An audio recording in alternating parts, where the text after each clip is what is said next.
Welcome to the United States of America podcast. I hope that everybody's doing really well. I am Niti, your host, and we're broadcasting live from the food church here on North Carolina. If you've missed past episodes, please be sure to take the time to watch the first episode and watch the rest like a documentary. We are a people at peace, and we have declared peace to all nations around the world. This isn't a marketing or promotional channel. We are shining a light on knowledge that is being hidden from you, and we are sharing the truth about your birthright and your inheritance. We have moderators who are assisting in the comment section. Please be kind and self-governed, and if you have questions, please put them in all caps and only enter them once per show. I'm joined on air with Greg Clarkson, regenerative farmer and an ASN on Kansas, and now I am proud to introduce you to Justice Anna Maria, who is joining us live from Alaska today. Welcome, everybody. How are we doing? Oh, let's see. Right now, so far so good. The new situation and everything we've had to go through with moving and staff being decimated by various things, summer vacations, illnesses, and deaths. It's been very difficult this week, but we're here. Well, we're glad you're with us, Anna. And I just want you to know I was watching you Monday night as you were driving and showing us the scenery, and I was just reminiscing, and I could just feel it. And I was like, it's so gorgeous over there. And I really miss those beautiful scenes. So I hope that you've been able to go outside today and just take a look. No, I haven't, actually. It's been raining, and the only time I ventured outside was to grab a wet cat who was complaining loudly about the indignities of cold rain. Goodness. I had to bring him in and roll him up in a towel and comfort him for, nature's extravagances. He's just a young cat, so he's not used to, this kind of stuff can happen. He's still prepared. Right, he's not prepared. Yeah. Well, what is big going on this week besides all the moving and everything? I mean, is there anything new that you want to tell us about what's happening with the world? Well, let's see. At 4:00 today, they're going to announce a reset of some kind. We don't know which variety of reset this is. We don't know who exactly is behind it, but some kind of a reset is being announced this afternoon at 4. So our coordinator call is being rerouted to tomorrow at 4:15. Oh, okay. Well, we'll let everybody here know. Okay. Well, that's incredible. I can't wait to find out what happens. That's in an hour. Yeah, right. Well, as always, it may just be their organization declaring a reset for their affiliated currencies. It may be a different kind of reset entirely. It may be a reset based on indigenous nations, for example. There have been all sorts of resets that have been proposed over the course of the last 10, 15 years, trying to reset some sort of parity regarding labor, especially because, the question has been asked, and it's a valid question, why is an hour of labor in America worth 13 times more than an hour of labor in, say, Nigeria? Of course. Right. So this is an idea that's batted around for a long time by a lot of different groups, and I've been invited to their big announcement thing here, and we'll see which group it is, and I'll be able to rightly interpret which group and what it means and all the rest of it. Well, I'm So, glad I coordinated with GFG this past week, and I did one of two money wires to trade in some of my worthless IOU digits for some AFD. So I got one of those done. I'm thinking I'm feeling really good. Whatever announcement might happen. Yeah, yeah, I know. It's kind of scary if you think about it. Yeah, mhm, yeah. yeah. Um, it's really scary because there's so many people who don't understand that basic concept I was trying to get with you on at the end, the last episode, Anna, between the US dollar, Right.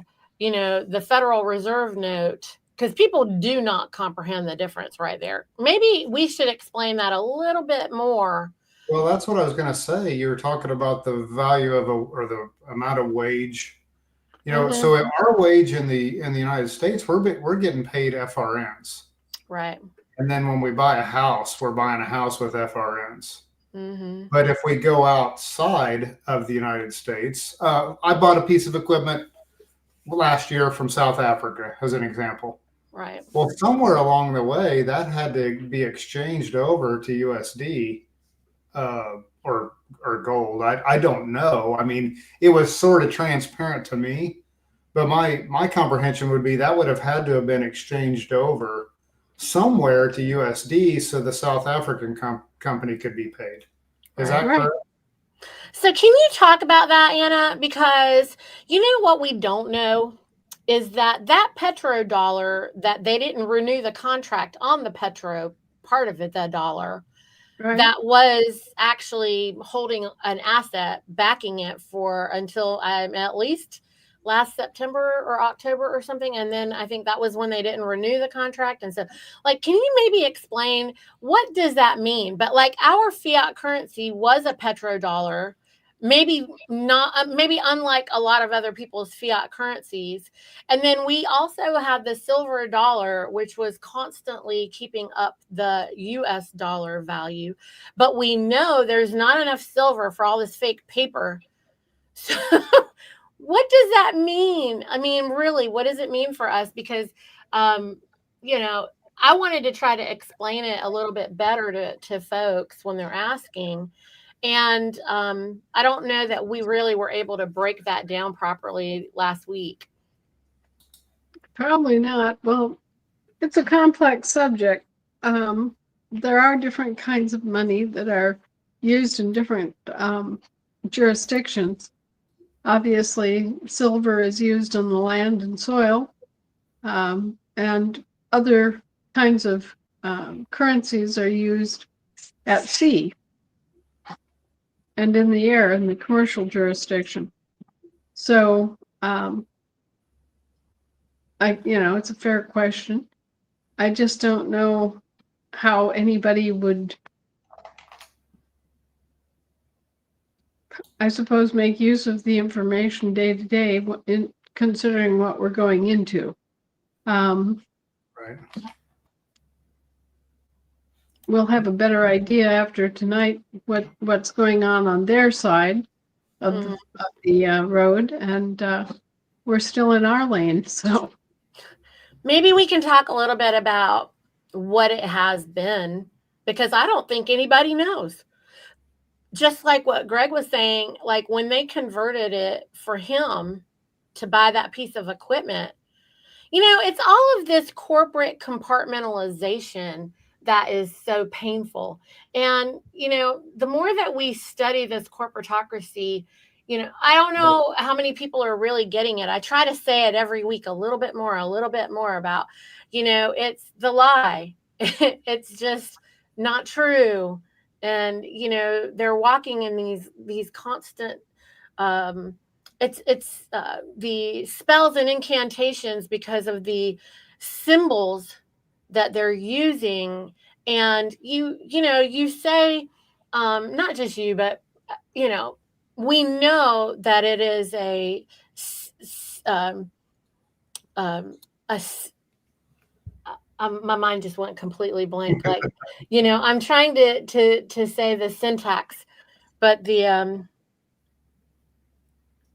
the trickery of the language, right? Like the But you were talking about spells, so spelling, right, spells. the spelling, but like folks are not connecting the fact that grammatically, we think we're speaking in English, Right. and they are speaking in legalese, which actually, when you break down the words of legalese, it's those all cap Roman symbols, and it's actually a hieroglyphic that's interpreted from right to left, not even from left to right.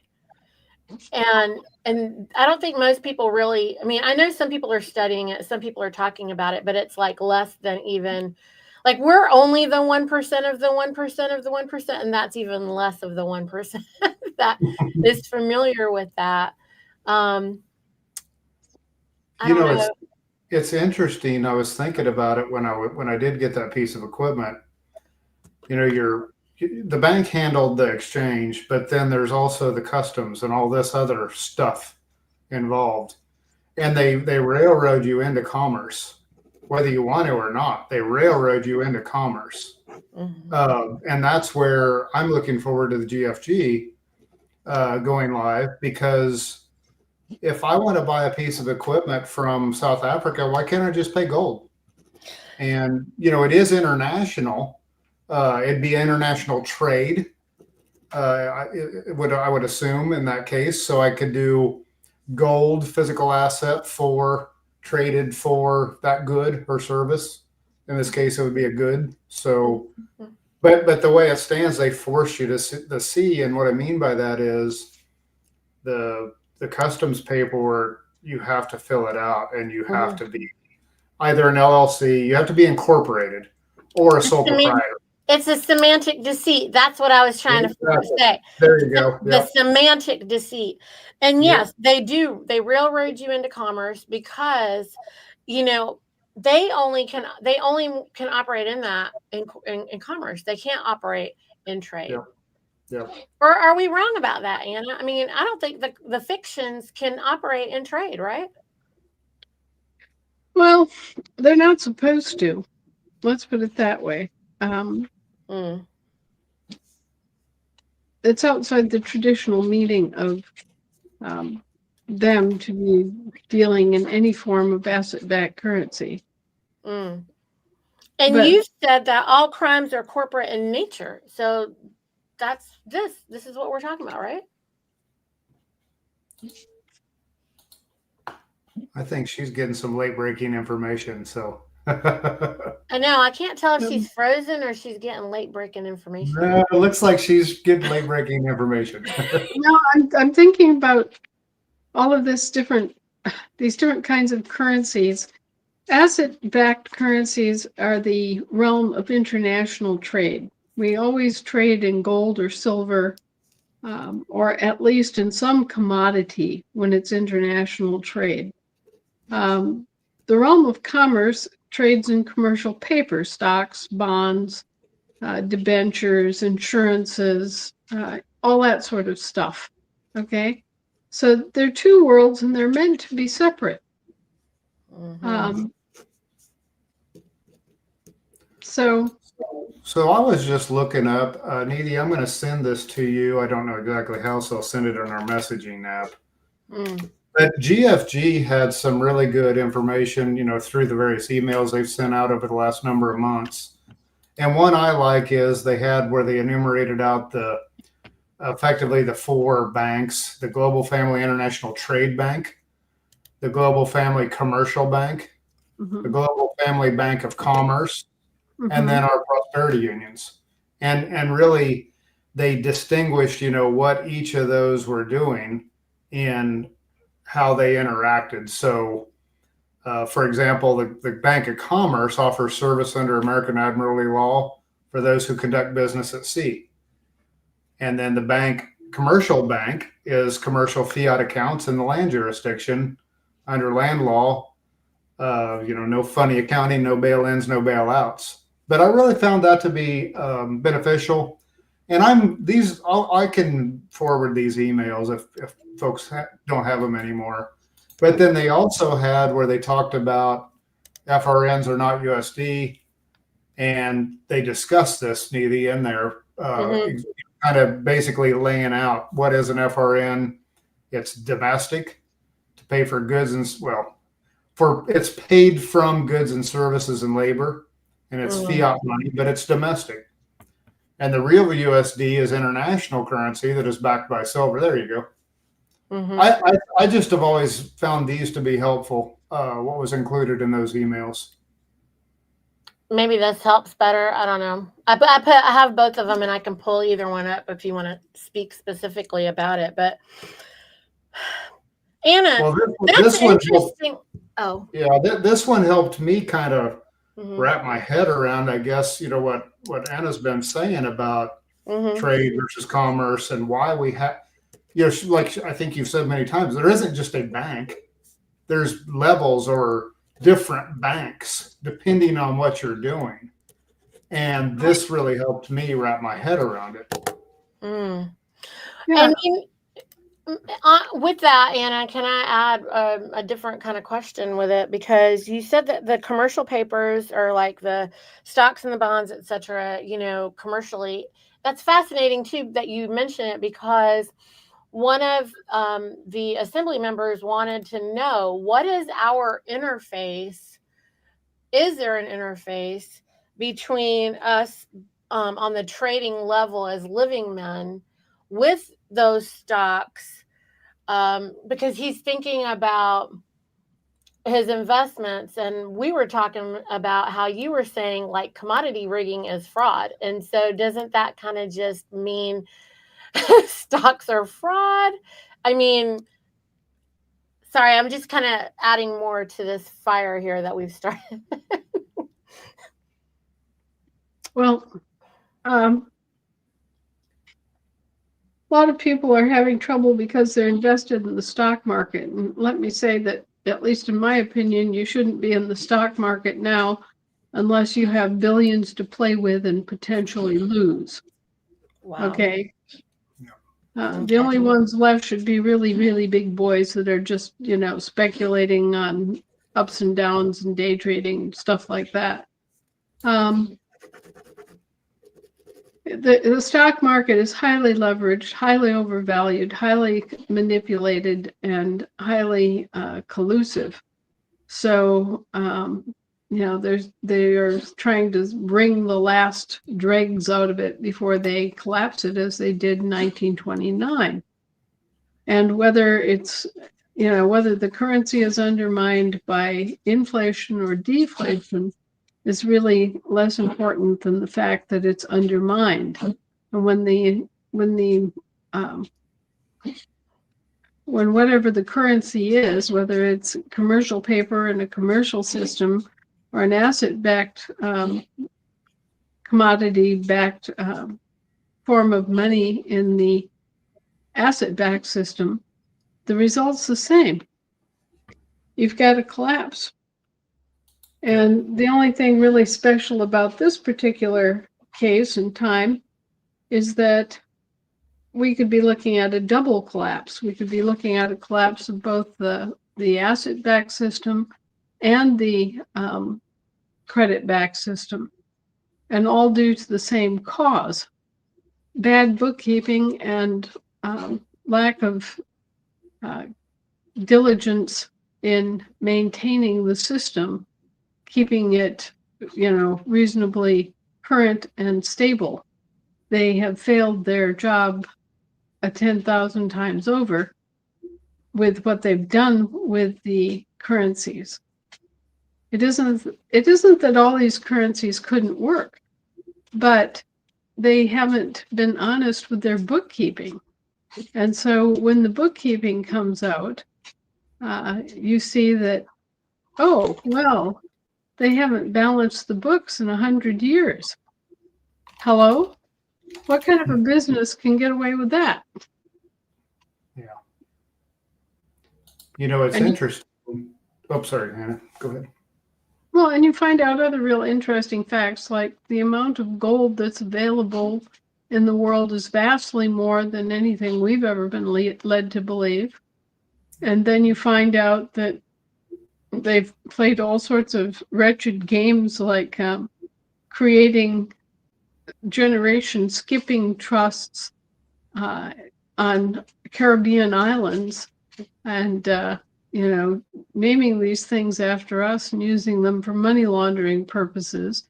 And then at the end of the day, have collapsed the trust and remitted all of the money in the trust to a foreign interest like King Charles.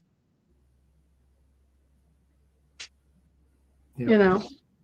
So these are the sorts of things that have been going on rather routinely, where hundreds of millions of dollars were being embezzled and switched off and switched on and laundered. And it's been a criminal's paradise for a long time. And having things change, having things that are forced to change, is making a huge difference. I was just thinking about one of the many stories in The Creature from Jekyll Island, by J. Edward Griffin. But there was one in particular in there. I think it was called the Massachusetts dollar. Basically, colonial times. Effectively, that whole thing collapsed. That paper fiat system collapsed. But what I found really intriguing is when you go back to a sound money, gold, silver, whatever, something sound, yak hides. I mean, it doesn't matter what it is, something physical, sound. Then price discovery happens, and you have turmoil, but new price discovery happens based on that sound money, and it corrects itself rather quickly. And I think in the case of the Massachusetts dollar, I think it was within 2 years. The economy was stronger than it was prior to that collapse. So it really happens fast. And I would venture to say we would possibly correct faster now, just because of the speed of communications. I may be wrong, and I'm just postulating that.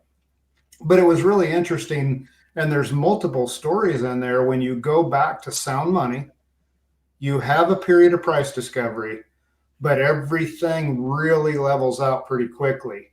The challenge is, I think there's a really hairline between sound money and orderly price discovery and pure chaos. And obviously, if you got on the pure chaos, you're going to have some difficulty. So I think maybe that's a challenge, is just to have an orderly. I don't know. We're probably going to see it, though. It looks like how that works. Well, I guess we'll know more at 4:00. 34 minutes. We're all just waiting. We're all waiting on the edge of our seat at this point, right? Yeah. 34 minutes counting down, and we still don't know for sure what it means, but we'll find out. And I suggest to you that it's very much in the bailiwick, or at least the presumed bailiwick, of the federales. So the state assemblies don't have much of a right to play, except to question the actions of the state legislatures and their authorities for them. Yep. Well, it's an interesting day. I see people talking about 8-8, right? That's tomorrow. 8-8, 88 miles an hour, Back to the Future, 8 this, 8 that. The infinity symbol, turned on its side. So who knows? Maybe it's lining up. They always like to have some symbology involved. Yeah, true. Unfortunately. Yeah, exactly. Unfortunately, but that's their game. Well, yeah. I'm just sitting here thinking back over all the years that we've had to do the discovery on all these different issues and all the different organizations that have been employed in one way or another, affected by whatever choices are made. I don't see any way that the old federal government can be sustained. Yeah. Not in title or in function or in number of employees. So I expect that there will continue to be a glut of new unemployment insurance and federal program insurance demands as more and more federal employees hit the bricks. And some people are going to praise Trump for this, and some people are going to blame Trump for this. But to the best of my knowledge, Mr. Trump doesn't have a lot of choice in the matter because the municipal corporation went bankrupt in Chapter 7 bankruptcy, involuntary bankruptcy. So that being true, you're looking at a situation where the receiver either has to own the debts outright or try to pay the debts off of the estate, which is the second common thing that you can do. Pay the debts. But anyway, where are we in that mix? You know, we're the preferential creditors. Our pensions, for example, if we have any pensions in the federal system, those have to be protected first, last, and always. So even though they're going to have far fewer employees, they're going to have to maintain quality of care for all the people who are now dependent on Medicare and Medicaid and SSI, all these other programs that the referenced office in the military, they don't have those programs. They have the VA, right? And all of these things are going to have to be restructured. Social Security will have to be restructured. The number of employees that the receiver can take on is about a third of those federal employees who are unemployed by the bankruptcy will not be reemployable by government again. So you're looking at a vast downsizing of the federal government. You're looking at a vast loss of agencies. Entire agencies will be gone after this. So that can have a very dampening effect on an economy. Oops, sorry about that. I'm messing with my phone now, Anna. Sorry. Somebody was calling me. I see. Well, yeah, there are quite a few people who'd like to get together with you, Greg, and have a little roundtable about being a farmer and how to operate as a private farmer instead of a public interest farmer. Yeah. So if you might consider putting up like a little contact and you know, so that people who go to book view, I know he's getting pressed upon, but you have to think of it in terms I didn't do it, Greg. I didn't do it. Okay. I've been getting hit up by so many people, Anna, who want to get in touch with Greg. And Greg's like, they could just talk to me through you, Niti. It's okay. I think you're right. And you know, some key things. You look at what is being done to the food system. You look at what's being done, you know, sprayed onto our soil and all this stuff. But one of the most concerning things to me is the population of the beef is at a historic low right now. And I don't know what, it goes back to the 50s. I think the herd population is down to numbers we haven't seen since the 50s. And, you know, that's quite concerning to me because, well, it's concerning for a couple of reasons, but the herd population that's allowed to roam, you know, like they were meant to roam, ruminant animals, that has really decreased drastically over the last 50 years. And so I've been really focusing on that. I've been trying to prepare some of my land, get some fencing up around so that I can basically increase the size of the beef herd. But then I've been doing a lot of, looking at, various things like here in Kansas, we got a growing season for hemp, and I've never grown it before. So I was too late this year. I just missed the window, if you will. So next year I plan to do that. And, one of the fellow farmers said, well, are you going to get your license for that from the state? No, no, I'm not. It's my land. I'm going to plant something on it. I'm not hurting anybody. I'm not causing harm. Right. Right. And then I've hooked up one of the young gals, Niti on North Carolina. I won't mention her name because I don't want to put her on the hook, but she's a textile engineer, I think. And she wants to use hemp for, the 80 million uses that are, you can use it for everything. I mean, it should be used for everything, like I wanted to use hemp on my land, on the rooftops to camouflage the buildings that are nobody else's business for the satellite watchers. Yeah. And to create natural shade. But, and it cleans the air also. And it's like mines.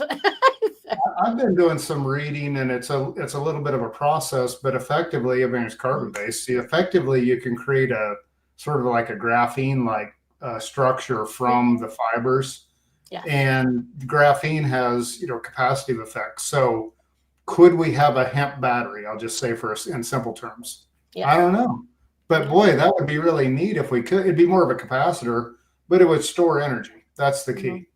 And if we could do that instead of, digging up tons and tons and tons of earth to build a lithium ion battery, for the lithium. So I think there's so many possibilities out there, and it depends on where you live. It depends on your climate, it depends on what you want to try to achieve.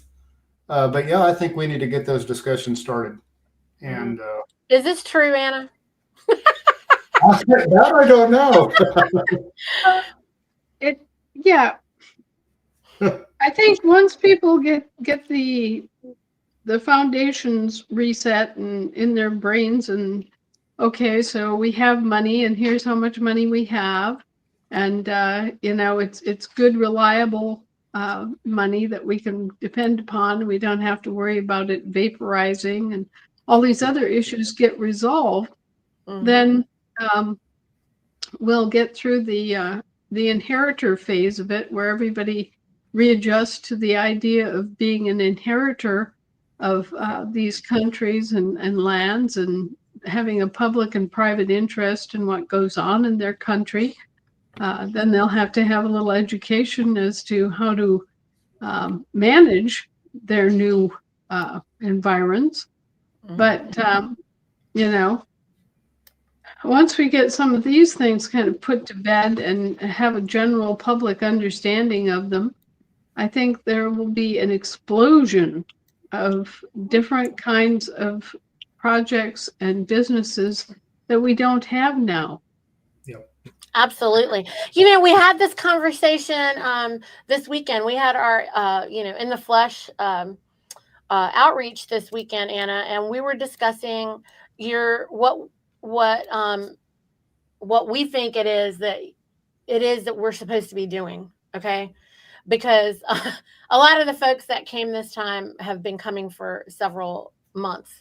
And so, what are people going to do when our banks are open and everyone realizes they are, the rightful inheritors? Who's going to be enforcing the nonsense for the dead corporate fiction? Because we are currently doing everything. We're the puppets for the dead corporate fiction. And when the people who have the strings on them don't need the jobs, how many people are actually going to continue to be the enforcers of this nonsense if they didn't have to go to work and they could instead spend that time with their moms, with their dads, with their kids, with their brothers and sisters, with everyone doing something that they love. How is this going to go? Because, it should go back to how things always were done before, where you did things out of the goodness of your heart. And you did it for people who appreciated what you were doing out of the goodness of your heart. Like when we were growing up, Anna, then everybody on our block had a garden in our neighborhood. And, I lived in a neighborhood that was used to be a horse farm, and it was converted in Charlotte, and everybody had about 2 acres, for their yard. And so people had a decent sized garden, and everybody doesn't know how to grow things, right? But in our yard, we were really blessed because we got a portion of that farm that used to be the orchard. And so we were lucky. We had peach trees and pear trees and pecan trees and cherry trees and apple trees. And so we had fruit and nuts, and everybody wanted that. So my mom never planted a garden, but we made sure to maintain those fruits, and we would have big bags of pears and apples and pecans to barter with people, and peaches, and they were a mess. They were really hard to take care of. And we had lots of dead birds because cats would come try to get the birds that were in the cherry trees as a side effect. But, then you had the neighbor that did really incredible cucumbers and all the varieties of cucumbers, and another neighbor that did all the heirloom tomatoes. Well, you had to be nice to the people that had the things that you didn't have, and it really made for a very interesting community of people who didn't really want to love each other that much, but had to love each other enough to get the tomatoes and the cucumbers and the fruit, and it really balanced things out, and no one paid for anything. And then guess what? There was another group of people on the street who had family in Florida. And at that time, you weren't allowed to ship produce across state lines. When I was growing up, you couldn't do that. So we didn't have oranges on North Carolina, but my neighbors had family in Florida. And at Christmas time, oranges were in season, and so were bananas. So they used to bring oranges, bananas, and for us Indian people, they even brought mangoes because they could get mangoes for my mom, who would go nuts for the mangoes and would give them the extra special peaches and apples and cherries and whatever else they might have wanted.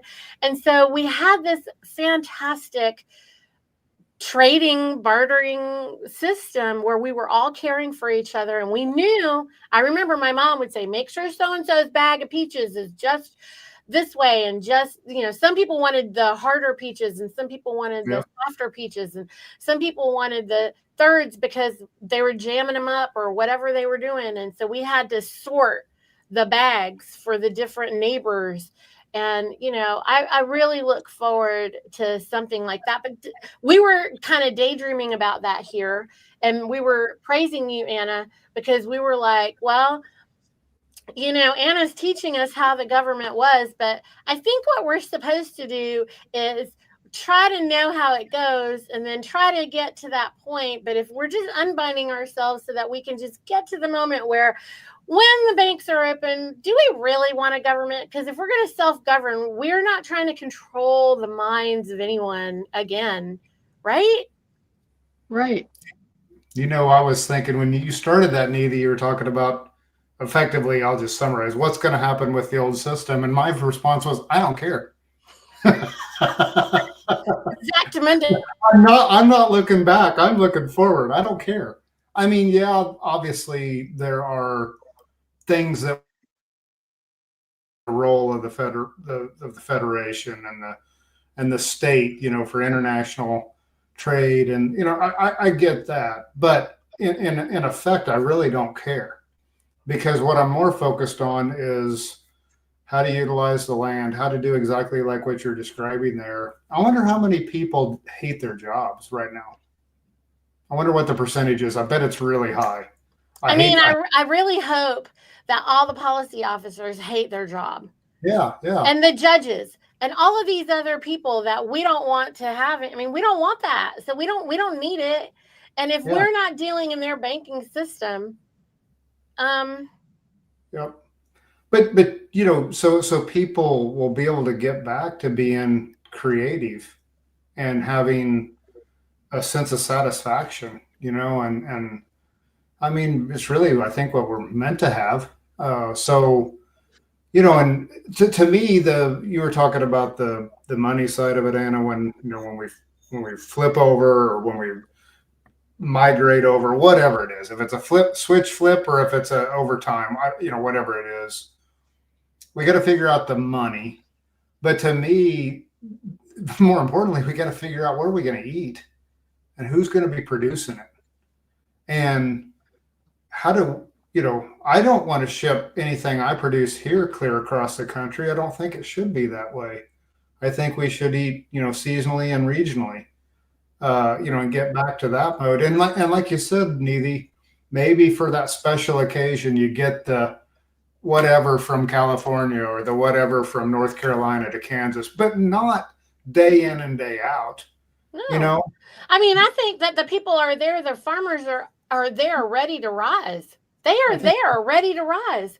The thing is, they have been pushed and prodded and enslaved worse than anybody else in the world.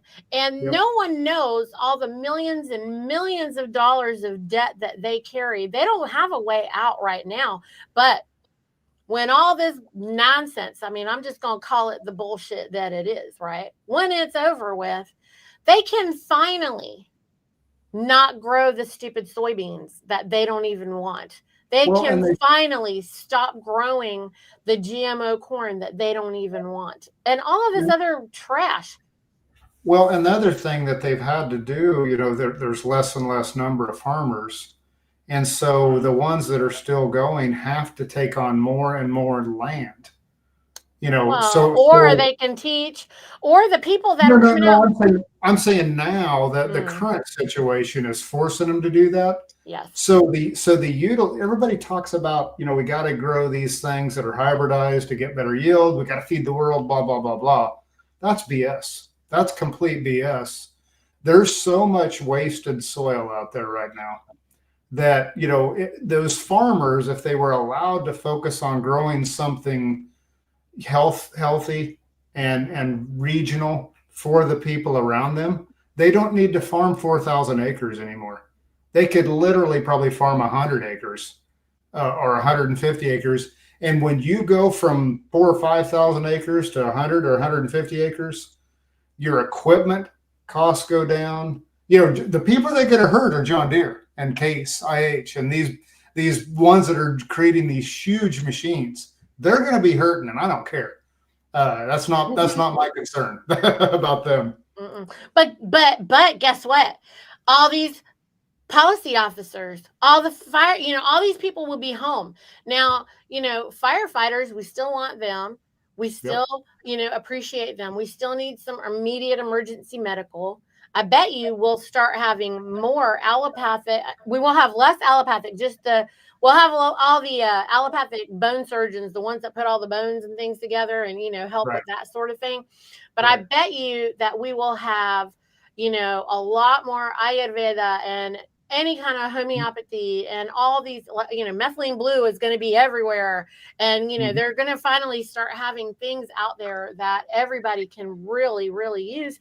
And for all the former military, there's going to be so many people looking for how they can contribute. They're going to want to know how they can do their own food because now they have the time to do it.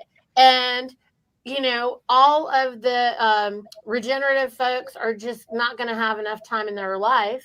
But there's definitely, I mean, we've been making YouTube videos of it for a long time. There's a lot of stuff going on. People are going to start diving in. They're going to jump into the pool.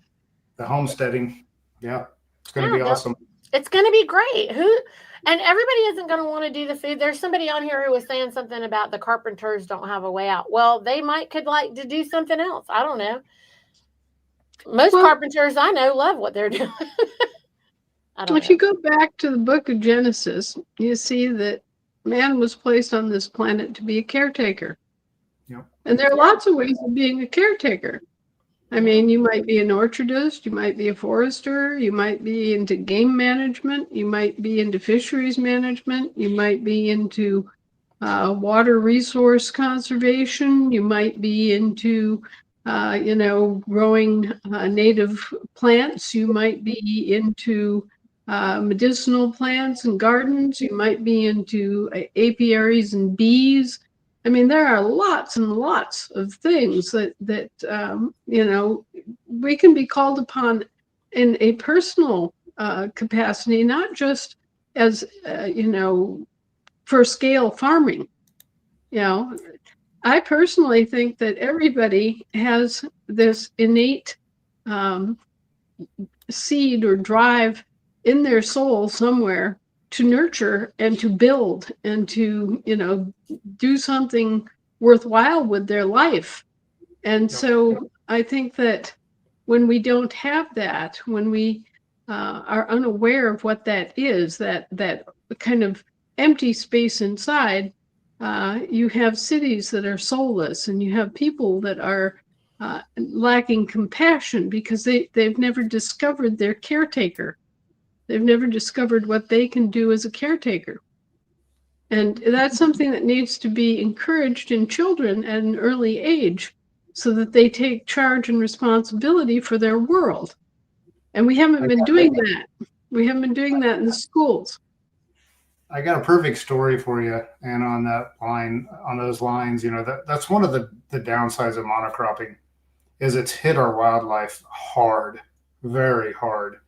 And here in Kansas, one of the birds that's here is bob white quail, and the population has just been in free fall since the 70s. Because when I was a kid, you could go out and see quite a few birds. Go out in the winter and go hunting, basically, see quite a few birds. So I took over a piece of ground. I bought it a year ago, a little over a year ago now, and I didn't crop it this year. But I did plant some pollinator plot, and I planted some what we call like a game plot, basically milo, your stuff that your birds like that will eat. And so my granddaughter, that's 6 years old, I bought her a little four-wheeler, and so we go for four-wheeler rides on Saturday morning, Sunday morning, and we were out riding in that part of that field last couple weeks ago. And it's weird because we're in August, but so those quail typically will covey, but they'll covey in the fall, in the winter. And this time of year, they're typically paired up. Their little ones have hatched, but they're typically paired up and taking care of the young ones. Mm-hmm. But for whatever reason, we stirred up a covey of about 20 birds. And I just haven't seen coveys that big. And first of all, if you've ever had a quail take off in front of you, they're loud, and a lot of fluttering and everything. So not only did it startle her, but then once it got up, she likes to ask a million questions. So, was Papa, what's that? So I explained to her, and it was just, to your point, there's nothing more rewarding than that, to see that wildlife coming back and to know that, I had a positive influence on that. And then tied back to that generation, my granddaughter, to see that and for her to appreciate that. And that was just in 1 year. That was just in 1 year of doing something different with that land. Think what happens after we do this for 5, 10, well, when she's my age, think about what our land and soil could be by then. It can be amazing. Among all the people on the earth who have managed to maintain their caretaker and be caretakers in spite of being in incredibly large, complex cities are the Japanese. Yep.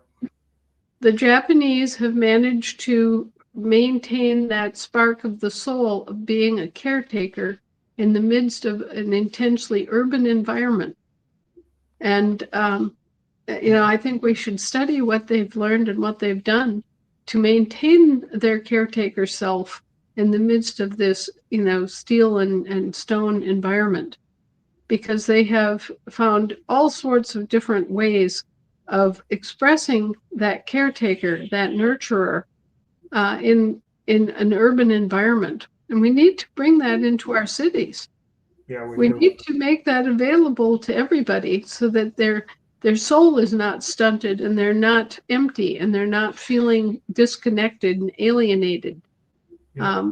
A lot of what happens on this planet is because people feel disconnected and alienated from the world around them.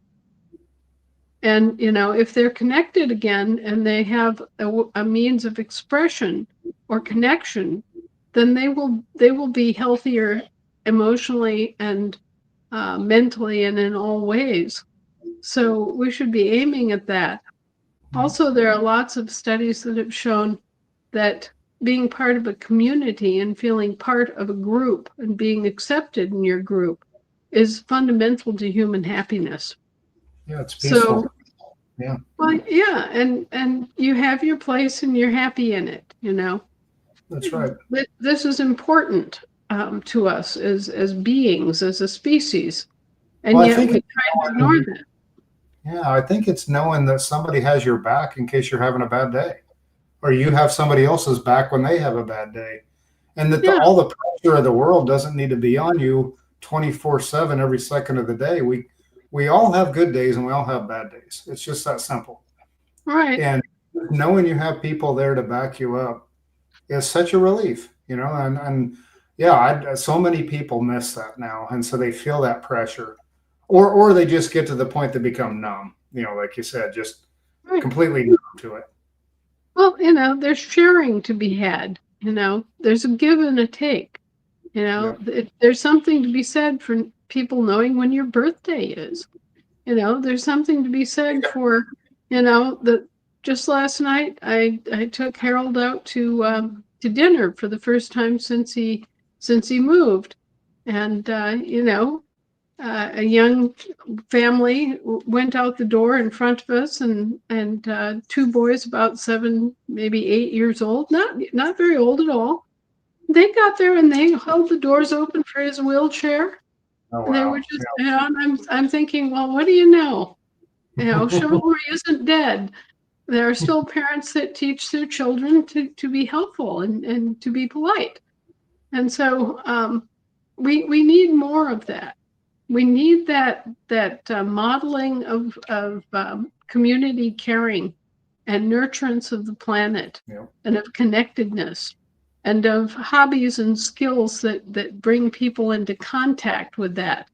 I don't care, what it is. It might be keeping an aquarium. It might be, growing plants on a windowsill. It might be learning how to, carve, doing work with wood. Whatever it is that connects you, that connects your skills with the world. Maybe it's pottery. Who knows? We're all different, but everybody should have those elements in their life that connect them to the environment and to each other. Because or quilting, like my wife, there's a quilt behind me here. I don't know how many quilts she's done. We still don't have a quilt for our bed.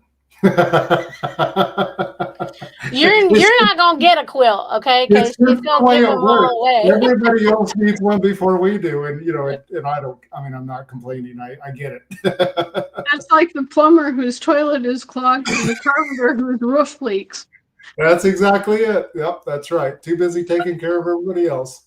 Well, tell me something. Does your wife do her quilting all by herself, or does she occasionally have the other girls come in and do a group session of quilting? She belongs to a group, actually. So she does a lot of her quilting by herself, but she belongs to a group called Wings. And I can't remember what it stands for, but they make lap quilts for people that are sick or the elderly. And so a group of those ladies get together once or twice a month and plan out what they're going to do and chit chat and all that stuff. And then they go off and make their quilts and then get back together. And I don't know the numbers. Last year they did 125 lap quilts or something like that. So she's a part of that and really enjoys that. Well, and in our little town, we have a sewing circle where it's all sorts of fiber arts. It's knitting and crocheting and quilting and applique work and embroidery.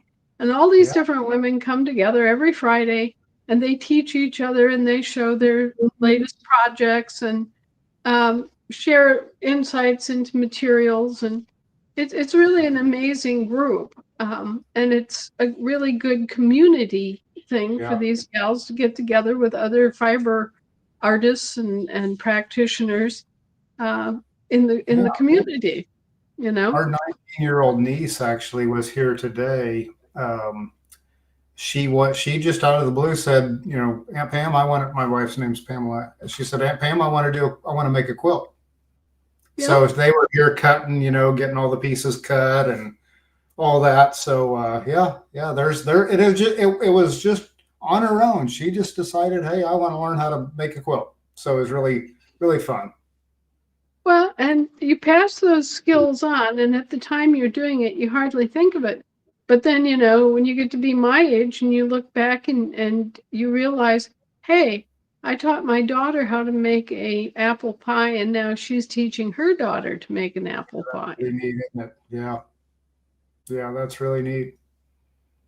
Yep. You know, Anna, I think it's 4:00 your time. We probably better not hold you up. Let's see what this important announcement is. Okay, guys, I will be announcing it tomorrow at the rescheduled coordinator training. That will be 4:15 Friday. Okay. Well, thank you so much, Anna. We really appreciate you. We appreciate your work, and we really, you know, are glad that you guys are getting things squared away. And, you know, I'm glad to see that Harold's getting out also. So that's good. Of course, we're not leaving him behind. He's not allowed to be a complete slacker. No. Good. Well, friends, I went through a lot of the questions, and there were a lot of things that I was able to go ahead and answer for folks here. There were things that we've talked about in the past. And then there's these couple of other ones that will turn into longer conversations. So we'll try to get those next week for you. Okay. That's a deal. All right. All right. Good to see you both. It was nice to see you. Thank you. I hope everybody has a great week. We'll see you next Thursday. For better or worse. All right.